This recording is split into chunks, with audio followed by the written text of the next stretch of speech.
This is my topic brief presentation, which is my personal leadership plan by Kathleen Timothy for SUU in Education 6560. First, I'd like to share my philosophy of education. I'll start off by saying that I'm a servant leader, which is that I desire to do whatever it takes to serve students, teachers, parents, and the community that I will represent. I'm also a strong instructional leader, which comes naturally to me. I've always encouraged others to become leaders in areas that they're interested in. I'm a lifelong learner and will do whatever is necessary to provide the resources that my staff needs when I'm an administrator. I also have a vision for my school, for what I want my school to be like, and see the importance of working with all stakeholders in creating or revising a mission statement. I'm a firm believer in the importance of having high expectations for all students and that they are entitled to a high quality education. Another important aspect of my philosophy of education is respect. As a leader, I will need to make sure that I'm always leading by example, which will be making sure that I'm always respectful, even if someone that I'm talking to is not respectful.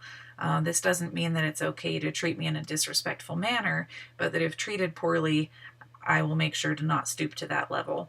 Instead, I will need to let the person know that they are out of line and tell them that when they've cooled down, I'd be happy to meet with them again. The next aspect of my philosophy of education is school culture and student achievement. It will be important for me to learn about the culture of the school. I can do this by talking with staff members and finding out what cultural events the school has and by observing in my first year. I will encourage stakeholders to add to and enrich this culture as a team. We will work diligently to improve student achievement by using data and working collaboratively in PLCs to enrich student learning. The ownership that this creates will invigorate all stakeholders so that their attitudes will be positive and everyone will be invested in improving our school. The last area of my philosophy of education is that of ethics, which is really important to me. As a principal, I will serve as a manager in my school and make sure that things are always done with integrity. I will also make sure that I'm always honest with stakeholders, which will help them build their trust in me. I'll be fair to all of my stakeholders too, not favoring certain staff members or community members, which could breed hostility or create a negative school climate. I will also model my work ethic each and every day, making sure to show up on time, if not early, and stay late when needed, either for events or in the event that a teacher needs me. It is my hope that my work ethic will set the bar for those that I work with, encouraging them to learn and grow, no matter how long they've been in the profession, and strive to do better each day to help our students achieve. I think all leaders should recognize that there's always areas where they can make some improvements, and for me, that area is the political frame after reading the Four Frames book for this class. I recognize that one of the areas in the political frame that I struggle with is in agenda setting. Cotter states that the effective leader creates an agenda for change with two major elements: a vision balancing the long-term interests of key parties and a strategy for achieving the vision while recognizing competing internal and external forces. My challenge isn't with creating a vision, it's with making sure to maintain that balance that is needed in the long term for all of the key parties. I think we can all see that people work best when they're happy, but sometimes it's hard to keep everyone happy when you're working towards change. I can work to improve on this challenge area by making sure that I articulate the vision well, have a plan for how the vision will be executed, and by making sure that we have everything that we need, like resources, to support that vision as well. The other area that I see as a challenge for myself is bargaining. I tend to see things as very black and white. Fisher and Urey recognize that most people will stake their own position and then try to make concessions to find an agreement, but they suggest that there's a better way. The goal should be to find a different position that works well for both parties. Fisher and Urey recommend separating people from the problem and treating people as humans and dealing with the problem separately. Trying to find solutions that will help both parties will result in everyone feeling like they've been heard and will result in mutual gains. I did recognize from reading the book that I've got strengths in the 4 frames in each of the different areas. Some strengths that I have in the structural frame are that I feel like I really follow the structural frame in terms of evaluation.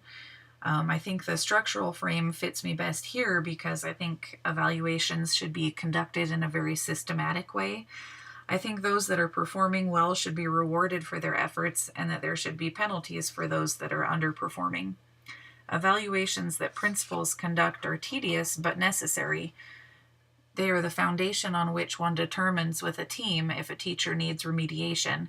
Therefore, I feel they need to be well documented and very accurate. I also feel that the structural frame suits me best for setting goals. I think a systematic approach is necessary for staying on top of organization and to keep the group headed in the right direction. To me, this looks like revisiting the goals and the progress towards the goal on a regular basis, keeping it graphed or charted where employees can see the gains that they're making, and remembering to revisit the mission and vision that states the importance of the goal and why we're working towards it. I also have some strengths in the human resource frame, and the first one of those is decision making. I believe that making decisions should be a collaborative process because it produces buy-in and encourages members of the team to commit to the decision. I believe that this method is best because when faculty members receive decisions that are made from the top down, they often feel as if they haven't been heard, and having no voice doesn't lead to very much happiness. I want my staff to know that their professional opinions are valued. I've also never really been one to avoid conflict. I actually find a lot of satisfaction in the resolution of conflict and have a hard time understanding why so many people avoid it. For that reason, I see a strength in the human resource frame as being my approach to conflict. I feel that when there's a problem, individuals should confront it and use it to help them develop relationships. When I've felt as if I'm not being heard or if someone's being passive aggressive with me, I think the right thing to do is just go directly to that person and work it out with them. My experience has been that this really fosters a relationship of mutual respect. And I also think that it decreases the desire that people have to kind of vent when they're in their workplace as well. I think another strength in the human resource frame for me is communication. I think that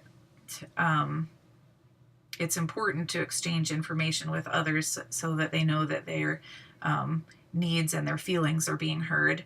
Again, I kind of think that this helps create buy-in for the school to function as a team. The political frame, yes, is the area where I see that I have the largest weakness, but I also do think that I see a big strength there in my ability to delegate. I think that good principals are excellent at creating other leaders in their school. And to me, this means that you have to be okay with relinquishing your power sometimes. As a principal, it's my plan to always be on the lookout for strong teachers that possess leadership skills. I will encourage those teachers to consider administration or other avenues where they can really kind of hone their leadership skills. And I will also be happy to redistribute some of the power and responsibilities that I have by delegating things that I think will suit them well. This will let them hone those leadership skills, and I will definitely look to those people when I need to form new coalitions. I will strongly encourage them to head them up. The last frame, the symbolic frame, is an area where I see myself as having some strengths. One of those would be in strategic planning. I will center planning like reaching our goals and objectives around rituals like the culture of the school. As a school, we'll use symbols and rituals to foster an environment of school pride and pride in oneself. Another strength for me in the symbolic frame is motivation. I think that there is great value in finding the time to celebrate accomplishments, to make those that are being recognized feel good, which is something that gets overlooked in a profession where you're always being told that there's something that you can do better.